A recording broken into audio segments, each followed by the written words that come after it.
মুসা আলাইহিস সালাম এক বদমাশকে শহর থেকে ঘাড় ধাক্কা দিয়ে বাহির করে দিয়েছে। কয়েকদিন পরে ওহী আসছে, মুসা আলাইহিস সালাম আমার ওলি মারা গেছে, জানাজায় যে শরীক হবে জানাজা পড়াইতে হবে। তো মুসা আলাইহিস সালাম বলতেছে, আল্লাহ একা জানাজা পড়াবো কি কইরা, একা কি কইরা? তা আল্লাহ জোশে চলে আসছে যে মুসা আমার বন্ধুর জানাজায় যে শরীক হবে আমি তার গুনাহ মাফ করব, আমি তার গুনাহ। এই সুযোগকে হাতছাড়া করে চলছে বনি ইসরাইল, যা দেখে জঙ্গলে পড়া আছে ওই পুরান বদমাশ যাকে মুসা আলাইহিস সালাম বাহির করে দিয়েছেন। আর বনি ইসরাইল ছিল একটু গারতেরা জাতি, গারতেরা, গারতেরা বুঝেন, রগ একটা বেকা আর কি। তো মুসা আলাইহিস সালাম বলতেছে, মুসা জীবনভর বহুত খেলা তো দেখাইলা, এটা কি শেষ খেলা? বদমাইশ আবার ওলি হইল কবে? হ্যাঁ, আর মুসা আলাইহিস সালাম কাকে জিজ্ঞাসা করবে?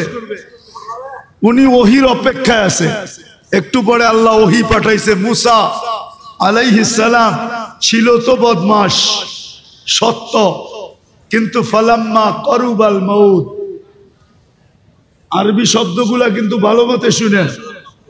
ফালাম্মা করুবাল মউত, যখন মউত একবারে সন্নিকটে চলে আসছে, রাআ ইয়ামিনা ওয়া শিমালা, ডাইনে দেখছে বামে দেখছে, আমামা ওয়া আরাআ, সামনে দেখছে পিছে দেখছে, করিবান ওয়া বাঈদা, কাছে দেখছে দূরে দেখছে, ফালাম ইয়াজিদ আহাদ, কাউকে পায় না মনের কথা বলার জন্য। ফালাম্মা রাআল উফুক, আকাশের দিকে তাকায়া বলতেছে, ইয়া মাল্লা তাদুররুহুদ দুনু, ও আল্লাহ গুনাহে যার ক্ষতি সাধিত হয় না, ওয়ালা তানকুসুহুল মাগফিরা, মাফ করলে যার ভান্ডারে কমে না, ফারা আমুতু ফরিদান ওয়াহিদা, দেখ আমি একা জঙ্গলে পড়া পড়তেছি, ওয়া আনতা কুলতা আনতাল গফুরুর রহিম, আর আপনি বলতেছেন আপনি গফুরুর রহিম, যদি মাফ না করলেন তো আমার লাভ হইল তো হইলটা কি? আপনার এই নাম দিয়ে আমার কি লাভ হইল? আল্লাহ বলতেছে, মুসা ইসআল বনি ইসরাইল মাযা উজিব, ও মুসা তুমি বনি ইসরাইলকে জিজ্ঞেস করো আলাইহিস সালাম আমি কি জবাব দিব। তো বনি ইসরাইল চিৎকার দিয়া বলতেছে, সাদাকতা ইয়া রাব্বা, রব আপনার সিদ্ধান্ত সঠিক। এই কথা বলার পরে আপনার জবাব তো এটাই আসে যে আমি মাফ করে দিলাম। আজকের রাত্র হলো ওই রাত্র, শুধু ঘোরাঘুরির রাত্র না, একটা কোনায় বসেন, নির্জনে একা একা বসো। যুবক, তোমার যৌবন বড় দামি, আমি তোমাদের পায়ে হাত দিতেছি, আমি জানি তোমাদের যৌবন কত দামি, তোমরা আল্লাহর কাছে কত দামি হইতে পারো আমি জানি। ওই সময় আমার হাতে নাই, নাইলে আমি তোমাকে একটা একটা দেখাইতে পারি যে তুমি আল্লাহর কাছে কত দামি হইতে পারো। একটা শুধু দেখাই, একটা, তুমি অতটুক দামি হইতে পারো যে আল্লাহ তোমাকে দেখাবে আর ফেরেশতাদেরকে ডাইকা বলবে, ইন্নী উবাহি বিহিল মালাইকা, এই যুবককে নিয়ে আমি তোমাদের উপরে গর্ব করি, গৌরব করি। কে বলবে? কে বলবে? কে বলবে? কোন আল্লাহ? কোন আল্লাহ? আল্লাহর পরিচয় তো জানি না আমরা, আল্লাহর পরিচয় তো জানি না। ওই যে যাও, ওই এইখান দিয়া বাহির হও, আর এই পাশেই দেখো একটা নেম প্লেট লেখা আছে, প্রথমে নাম লেখা আছে, নিচে ডিজি লেখা আছে, ইসলামী ফাউন্ডেশন। ডিজি হইল তার পরিচয়, পদবী। আল্লাহ নিজের পরিচয় দিছে, আল্লাহ কে। আমরা তো শুধু বলি আল্লাহ আমাদের রব, বাস। আল্লাহ 99 পদ দিয়া নিজের পরিচয় দিছে, নিজের আল্লাহ বলে আমার আল্লাহ নাম, কিন্তু আমার পরিচয় জানো? আমি কি পদের মালিক? আমি রহমান, আমি রহিম, আমি মালিক, আমি কুদ্দুস, আমি সালাম, আমি মুমিন, আমি মুহাইমিন, আমি আজিজ, আমি জব্বার, আমি মুতাকাব্বিরুল খালিকুল বারিউল মুসাব্বিরুল গফফারুল কহ্হারুল ওয়াহ্হাবুর রাজ্জাকুল ফাত্তাহুল আলিমুল কাবিদুল বাসিতুল খাফিদুর রাফিউল মুইজ্জুল মুদিল্লুস সামিউল বাসিরুল হাকামুল আদলুল লতীফুল খবীরুল হালিমুল আযীমুল গফুরুশ শাকুরুল আলিয়ুল কবীরুল হাফিজুল মুকিতুল হাসিবুল জলিলুল করিমুর রকিবুল মুজিবুল ওয়াসি আল হাকিমুল ওয়াদুদুল মজিদুল বাঈসুশ শহীদুল হকুল ওয়াকিলুল কবিয়ুল মতিনুল ওয়ালিয়ুল হামিদুল মুসি আল মুবদি আল মুঈদ আল মুহয়ি আল মুমিত আল হাইয়্যু আল কাইয়্যুম আল ওয়াজিদ আল মাজিদ আল ওয়াহিদ আল আহাদ আল সামাদ আল কাদির আল মুক্তাদির আল মুকদ্দম আল মুআখ্খার আল আউয়াল ওয়াল আখির আল যাহির ওয়াল বাতিন আল ওয়ালি আল মুতাওয়ালি আল বাররুত তাওয়াব আল মুনতাকিম আল আফু আর রউফ মালিক আল মুলক যাল জালালি ওয়াল ইকরাম আল মুকসিত ওয়াল জামি ওয়াল গনি ওয়াল মুগনি আল মানি আদ দার আল নাফি আল নূর আল হাদি আল বদি ওয়াল বাকি আল ওয়ারিস ওয়াল রশিদ আস সাবুর জাল্লে জালালু। আমি 99 পদের মালিক আল্লাহ, আর তোমাকে নিয়ে করি আমি গৌরব। হায় হায় হায় হায়, সামান্য পদস্থ মানুষের নৈকট্য পাইলে, সামান্য পদস্থ মানুষের নৈকট্য পাইলে মাটি দিয়া হাঁটতে চায় না। হ্যাঁ, মাটি দিয়া হাঁটতে খুশির অন্ত থাকে না, গৌরবের অন্ত থাকে না, ঠিক না? কি বলেন? এমনকি ভিজিটিং কার্ড বানাইতে দেরি করে না। ও যুবক, তুমি আল্লাহর কাছে গৌরবময় হবে।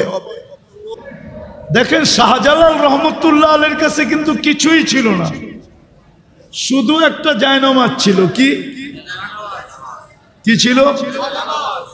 কোনো তীর ছিল না, তলোয়ার ছিল না, ডাল ছিল না, সরকি ছিল না, কোনো বোম ছিল না, টোম ছিল না।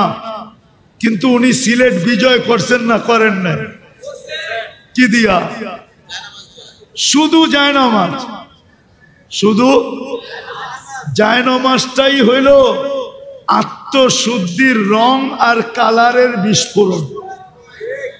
বিস্ফোরক ছিল এটা, এটা জায়নামাজ ছিল না, এটা বিস্ফোরক ছিল, বিস্ফোরণ ছিল।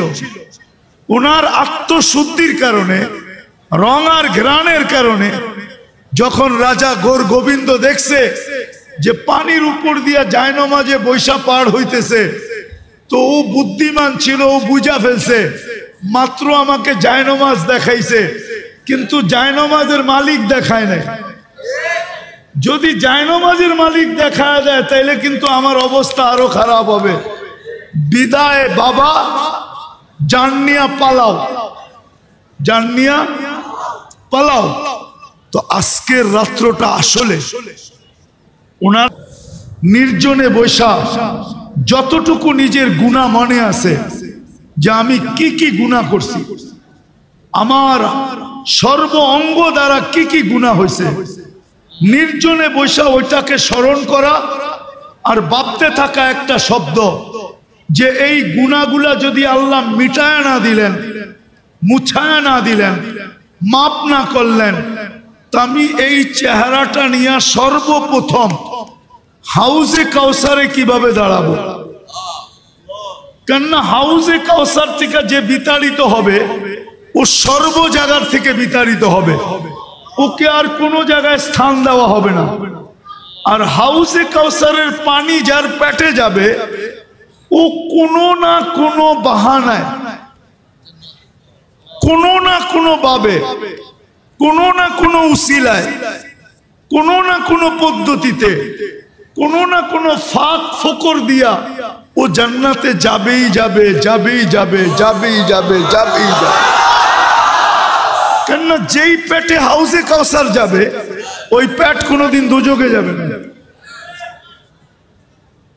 বিদায় আজকের রাত্রটা হলো কালারি রাত্র। ভিতরে রং বসানোর রাত্র। আর এটার জন্য পদ্ধতি হলো নির্জনে বসো, মাথা দুইটা হাঁটুর নিচে হাঁটুর ভিতরে ঢুকায় দাও। একটা কাহিনী মনে উঠলো, যদিও আমি কাহিনীতে অভ্যস্ত না, কিন্তু প্রসিদ্ধ কাহিনী। যদি প্রসিদ্ধ না হইতো তাহলে বলতাম না। মসজিদে নববীতে নাকি হাদিসের দর্শ হইতেছিল, তো বহু দূর এক যুবক দুই হাঁটুর ভিতরে মাথা ঢুকায়া বসা আছে। তো খিজির আলাইহিস সালামের এটা ভালো লাগতেছিল না যে সবাই আমরা বৈশা হাদিস শুনি, এই যুবক ওই দূরে বৈশা দুই হাঁটুর ভিতরে মাথা ঢুকায়া একা একা কি করে। তো যায়া মাথার উপরে হাত দিয়া বলতেছে, ওই যুবক, সবাই তো হাদিস শুনে, তুমি একা একা কি করো? তো যুবক বড় কষ্টে মাথাটা বাহির করছে, বাইর করে একটু বেঁকা করে চেহারাটা দেখা বলতেছে, সবাই আব্দুল হকের থেকে শুনে, আমি ডাইরেক্ট হকের থেকে শুনতেছি। আব্দুল হক মানে হকের বান্দা। তো খিজির আলাইহিস সালাম ভাবতেছে বয়স তো কম মনে হয়, কিন্তু কথা তো অনেক বড় বলে ফেলছে, পরে আর একটু বাজায় দেখি। তো বলতেছে, ওই যুবক, তুই যে এত বড় কথা বললি, বলতো আমি কে? তো আবার মাথাটা কষ্ট করে বাহির করে বলছে, খিজির, বেশি বিরক্ত যদি করো তাইলে ল্যাংটা করে ফেলবো। মানে ওই মানুষের ভিতরে যে চিৎকার দিমু, এই যে এটা খিজির, বলতে দেরি, তোমাকে মানুষ ঘিরা ধরতে দেরি করবে না, তুমি এইখান থেকে জান নিয়ে যেতে পারবা না। তো খিজির আলাইহিস সালাম বুঝা ফেলছে যে না, আসলেই তো। তো খিজির আলাইহিস সালাম মাথাটা নোয়ায় দিয়া বলছে, বাবা, আমার জান ছাড়, আমি মোটামুটি যাই এখান থেকে, জান বাঁচায়। তো আজকের রাত্রটা হলো ওই রাত্র যে হাঁটুর নিচে নিজের মাথাটা ঢুকায় দিয়া, আমি বিশেষ করে যুবকদের পায়ে হাত দিয়া বলতেছি, তুমি জানো না আবার তুমি সবে বরাত পাবে কিনা, তুমি জানো না তুমি রমজান পর্যন্ত পৌঁছবে কিনা, আমিও জানি না যে আমি রমজান পর্যন্ত পৌঁছবে কিনা, আমিও জানি না আগামী 1 বছর পরে সবে বরাত পাবো কিনা। আজকের রাত্রটা হইল কালার রাত্র। নিজেকে রঙিন করো। ঘ্রাণ না নিতে পারো তো কমসে কম তুমি নিজেকে রঙিন করো, হাঁটুর ভিতরে মাথা দুটা ঢুকাও, আর নিজের গুনাহগুলাকে স্মরণ করো যে আমি এতটুক বয়সে কত কত গুনাহ করলাম, ডেলি কতগুলা করি, কতগুলা করলাম। কালকে আল্লাহ যদি আমাকে মাফ না করলো, তাইলে আমি কালকে আল্লাহর রসুলের হাউজে কাউসারে দাঁড়াবো, তো দাঁড়াবো কি করে? যদি বিতাড়িত করে দিল, তাইলে আমার হবে তো হবে কি? দ্বিতীয় হলো আমি আল্লাহর কাছে যায় দাঁড়াবো কি করে? কি করে দাঁড়াবো? আমি একটা হাদিস থেকে কাহিনী দিতেছি, হাদিসের না হইলে এটা দিতাম না। বনি ইসরাইলে এক বদমাশ ছিল, যার নাম ছিল কিফিল। কি? কিফিল। কিফিল বদমাশ ছিল। সে প্রতি রাত্রে জিনার পিছনে বর্তমান টাকায় 50 থেকে 60 লক্ষ টাকা খরচ করত। আর এটা তার নেশা ছিল। আল্লাহ তাকে এত টাকা দিছিলেন যে পাহাড় পর্যন্ত তার টাকার সামনে হার মানত। একদিন এক মেয়েকে নিয়ে আসছে, তো কামরার ভিতরে ঢুকায় বলতেছে, আমি প্রস্তুতি নিয়ে আসতেছি। যখন নিয়ে আসছে প্রস্তুতি, তো দেখে মেয়ে অজরে কাঁদতেছে। তো বলতেছে, ওই মেয়ে, কাঁদিস কেন? আমি তো তোকে টাকা দিয়ে নিয়ে আসলাম, তুই নিজেই আমার হাতে ধরা দিলি, আমি তো তোকে জোর করে আনি নাই। তো মেয়ে বলতেছিল, শোন কিফিল, আমি বাজারি মেয়ে না, আর এটা আমার পেশাও না, যে কোনো বিপদের কারণে আমি তোর হাতে ধরা দিতে বাধ্য হয়েছি। কিন্তু কাঁদি কেন জানিস? কালকে এই চেহারাটা আল্লাহকে কি করে দেখাবে? এতটুকু কথা তীর মারলে মনে হয় কিফিলের দিলে এত জোরে লাগতো না। এতটুকু কথা এত জোরে লাগছে, কিফিল একটা চিৎকার দিয়ে মাটিতে পড়ে গেছে, বলছে বোন একদিনে তোর এই অবস্থা, এখন পর্যন্ত কর্ম তো ঘটে নাই, নিয়ে আসছি বটে কর্ম তো ঘটে নাই, তাই তোর এই অবস্থা, কালকে আমার কি হবে? সে একটা চিৎকার দিয়ে মাটিতে পড়ে গেছে আর বলছে বোন তোর কথা তীরের চেয়ে বেশি আমার দিলে লাগছে, আমি হাত তো দূরের কথা তোর গায়ে আঙ্গুলও দিব না, টাকার থৈলি তোকে দিয়া দিলাম, কিন্তু একটা অনুরোধ করতে বলবো না। বলছে সেই অনুরোধ কি? বলছে তুই চোখের পানি দিয়ে আল্লাহকে একটু বলে দে না যে আল্লাহ যেন আমার তওবাটা কবুল করে। আমি তওবা করলাম। ওই রাত্রেই কিফিল মারা গেছেন। সোনালী অক্ষরে দরজায় লেখা উঠছে বা ওই জমানার নবীর কাছে পয়গাম আসছে, কদ গফারাল্লাহু লিকিফলিন, আল্লাহ কিফিলকে মাফ করে দিয়েছেন। আজকের রাত্রটা হলো ওই রঙিন করার রাত্র, নিজেকে রঙিন করার। কসম খোদা, হাঁটুর ভিতরে মাথা ঢুকাও আর ভাবতে থাকো কতটুকু গুনাহ হলো। হইতে পারে তিনটার যে কোনো একটা ঘটতে পারে তোমার সাথে। ভাবতে ভাবতে ভাবতে ভাবতে যে আমি কালকে আল্লাহ আল্লাহ রসুলকে এই চেহারাটা কি করে দেখাবো।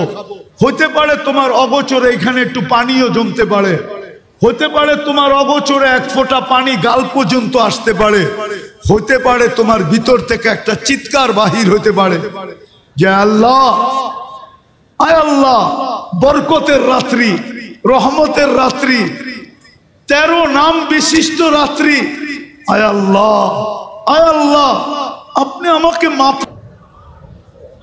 7 কসমের পরে আল্লাহ বলছেন আমার কাছে তোমাদের কাছে যেরকম প্রথমে তালাশ করো, রঙও লাগবে গ্রানও লাগবে, কিন্তু রং আর গ্রানওয়ালা মার্কেট আউট, কোথাও পাওয়া যায় না।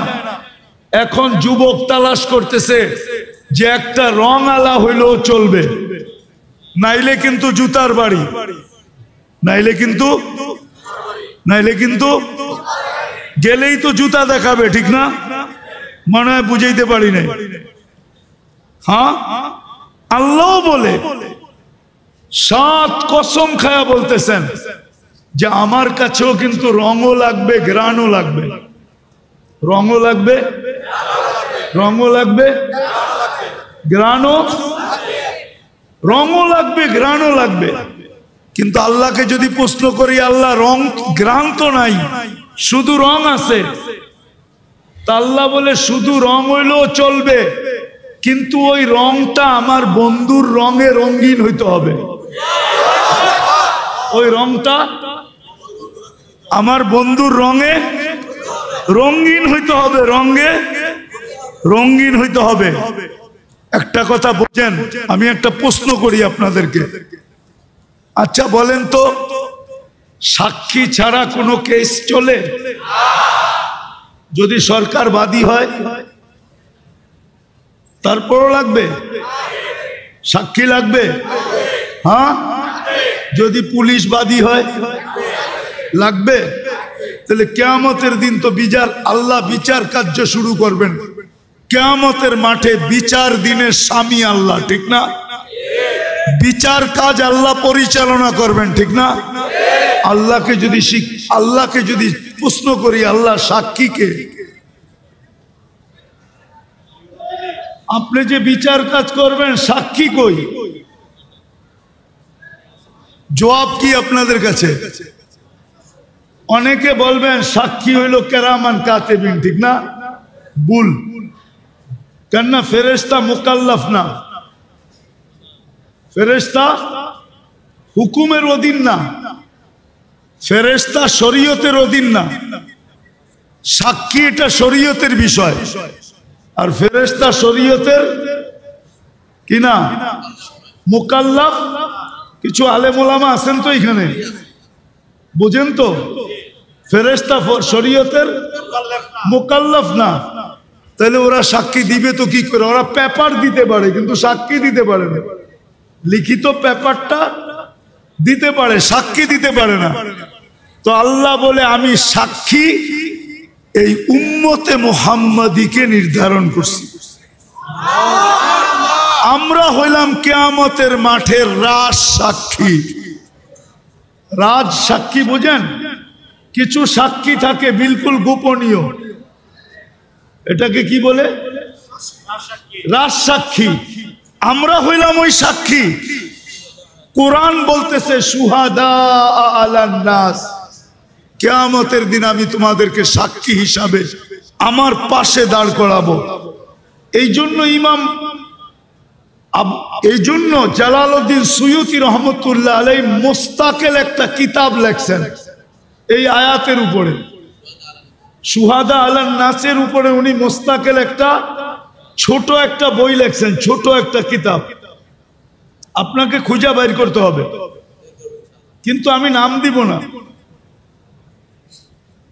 কেননা আমার এটা জীবনের সংগ্রহ, তো সারা দুনিয়া ঘুরা ঘুরা আমি এটা বাহির করছি। ইম্পসিবল। আপনি এখন আমার বিরুদ্ধে লিখতে থাকেন যত পারেন ফেসবুকে, কিন্তু আপনি যদি টুকান তাইলে পাবেন, আমার মতো ঘুরেন টুকান পাবেন। কেননা আমি তো রত্ন কুড়াইয়া নিয়ে আসছি সমুদ্রের তলদেশ থেকে, আর আপনি বাইতুল মুকাররম আমার পাশে বই রত্ন নিয়ে যাবেন? এত সহজ। আমি এত কাঁচা মাছ খাই না, ফ্রাই করি, তারপরে পাকাই, তারপরে খাই, ডাবল পাকায় খাই। তো যেটা বুঝাইতেছিলাম, আমরা সাক্ষী কিয়ামতের দিন।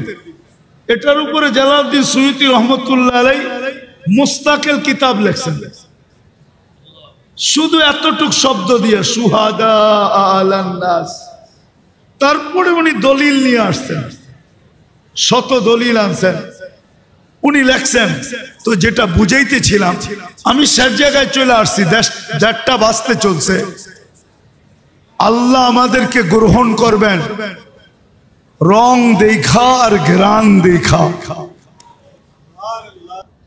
যেমন আল্লাহ রাসূল সাল্লাল্লাহু আলাইহি ওয়াসাল্লাম বলছেন যে আমার প্রশংসা এতটুকু করো না, আমার প্রশংসা এতটুকু করতে করতে করতে করতে আমাকে আল্লাহ পর্যন্ত নিয়ে যেও না। এই জন্য উনি বলছেন লা তাজআল কবরি ওয়াসানা, আমার কবরকে কিন্তু মূর্তি বানাও না। লা তাজআলনি কবরান কবরি ইউবাদ, আমার কবরকে পূজার জায়গা বানাও না। অনেক কথা বলছেন। মেরে হাত সে মেরা রুতবা না বাড়ানা, বাড়াকর বহুত তুম না মুঝকো ঘটানা। আমাকে যতটুকু আল্লাহ স্থান দিছেন ওই পর্যন্ত রাখো, আর চেয়ে উপরে নিয়ে যেও না। উপরে নিয়ে গেলে দেখা যাবে আমার মর্যাদা বাড়ানো হয় নাই, বরং আমার মর্যাদাকে তোমরা কমায়া দিছো। তো আসলে আমাদের ভিতরেও কিছু লোক আছে যারা এই রজনীটাকে এতটুকু বাড়ায়া দিছে, বাড়াইতে বাড়াইতে বাড়াইতে বাড়াইতে বাড়াইতে বাড়াইতে এত কিছু এটার ভিতরে ঢুকায়া দিছে যে এখন কিছু লোক আঙ্গুল উঠানো শুরু করছে। সুযোগ পাইছে বা উচিতও ছিল, কি উচিত ছিল, কিন্তু উচিত কাজ করতে যায়া আঙ্গুল উঠাইতে যায়, এটাই বলতেছি, আঙ্গুল উঠাইতে যায় এত দূর উঠায়া দিছে। আল্লাহ তোমাকে নিয়ে গৌরব করবে, এই জন্য পায়ে হাত রাখি। আসো আজকের রাত্রটা নির্জনে বসি, নিজের গুনাহগুলাকে স্মরণ করি, আর একটু ভাবতে থাকি যে কালকে এই চেহারাটা আল্লাহকে, আল্লাহ রসুলকে কি করে দেখাবো। হতে পারে তোমার দিলের ভিতরে একটা আঘাত লাগবে, চোখের কোনা দিয়ে এক ফোঁটা পানি গড়ায়া গাল পর্যন্ত আসতে দেরি। আমার বিশ্বাস তুমি আল্লাহর কাছে প্রিয় পাত্র হতে দেরি হবে না। আল্লাহ আমাদেরকে এতটুক কথার উপরে আমল করার তৌফিক দান করেন। বালা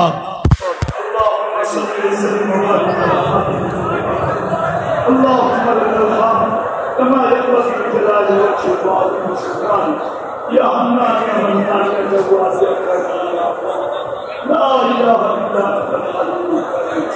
আল্লাহ। বলার পর্ব ছিল শেষ, শোনার পর্ব ছিল শেষ, এখন ভিক্ষার পর্ব। আল্লাহ আমরা কোথায় বসা হাত তুলে দিচ্ছি, কার বাড়িতে বসা হাত তুলে দিচ্ছি, কার বাড়িতে বসা। এতগুলো মানুষ যদি কারো বাড়িতে আসে, আল্লাহ আমাদের দেশে বিজ্ঞান নীতি হলো কেউ যদি কারো বাড়িতে আসে তাহলে এক গ্লাস পানি হলো পান করায়। আপনার মতো গাইদুর তো কেউ নাই, আপনার মতো আত্মমর্যাদাশীল তো কেউ নাই, আপনার মতো গায়রতওয়ালা তো কেউ নাই। এতগুলা মাটির মানুষকে নিজের বাড়িতে রেখে আনবেন আর হাত পাতার পরে খালি ফিরত দিবেন, তাও ওই সময় যেই সময় আপনি দেওয়ার জন্য রাখতেছেন, যেই সময় আপনি মাফ করার জন্য রাখতেছেন, আমরা মাফ পাওয়ার জন্য হাত উঠায় দিলাম। আমাদেরকে কাফেরাতের পালাটা পড়ায় আমাদেরকে কাফেরাতের পালাটা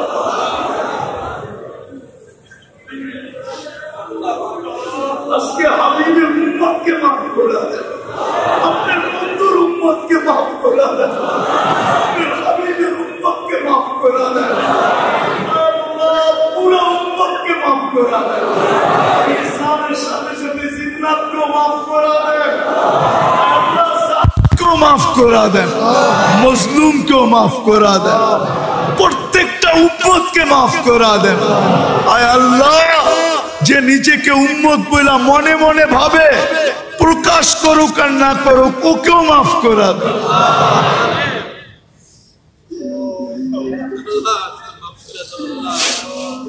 আজকে উম্মতকে খালি হাতে ফেরত দিয়েন না, আল্লাহ মাফ করে দেন, মাফ করে দেন, মাফ করে দেন। مغفرتك أوسع من ذنوبنا رحمتك أرجى عندنا من أعمالنا مغفرتك أوسع من ذنوبنا رحمتك أرجى عندنا من أعمالنا مغفرتك أوسع من ذنوبنا رحمتك أرجى عندنا من أعمالنا يا من لا تضره الذنوب ولا تنفع ولا تنقصه المغفرة ফারা। আল্লাহ দেখেন আমরা হাত উঠায় বসে আছি, মাগফিরাত চাইতেছি, মাপ চাইতেছি, আর আপনি বলতেছেন আনতাল গফুরুর রহিম। তাইলে আমাদের জন্য লাভ হবে তো হবেটা কি? সাথে সাথে সমস্ত মুর্দে গানকে মাফ করা দেয়। এই মাটির নিচে উম্মতে মুহাম্মাদি যারা বরাবর ঈমান নিয়ে যারা শুয়ে আছে সবাইকে মাফ করে দেন। আয় আল্লাহ, আমাদের আত্মীয় স্বজন যারা কবরে শুয়ে আছে সবাইকে মাফ করে দেন।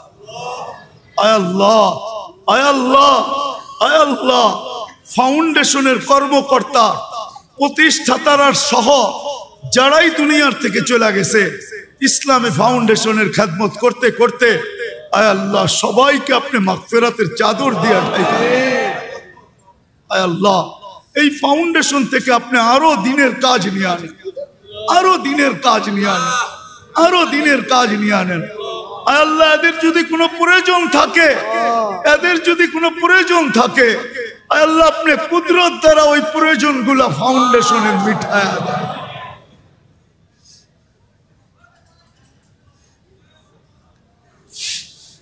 আল্লাহ, ফাউন্ডেশনের প্রতিষ্ঠাতা পরিষদ যারাই কবরে চলে গেছে, আল্লাহ সবাইকে আপনি মাফ করে দেন।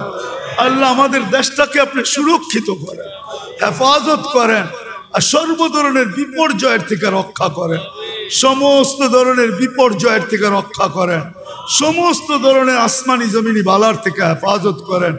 সর্বশেষ আয় আল্লাহ আপনি ফিলিস্তিনকে জয় যুক্ত করেন।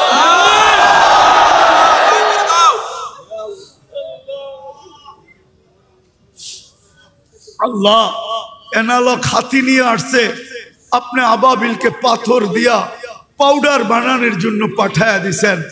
আজকে তো দুশ্মনরা ডিজিটাল হাতি নিয়ে আসছে, সুপার ডিজিটাল হাতি নিয়ে আসছে। আপনার ঘর ভাঙবে, ওইখানে দাজ্জালের জন্য মন্দির বানাবে। আয় আল্লাহ, আপনি কবে আবাবিলকে পাঠাবেন এই ডিজিটাল হাতিকে আবার একটু পাউডার বানায় দুনিয়াকে দেখায়? আমাদের গুনার দিকে দেখলে আপনি পাঠাবেন না জানি, কিন্তু আপনি আমাদের গুনার দিকে দেখেন না। আমরা আপনার বন্ধুর উম্মত, শুধু এতটুকু দেখেন।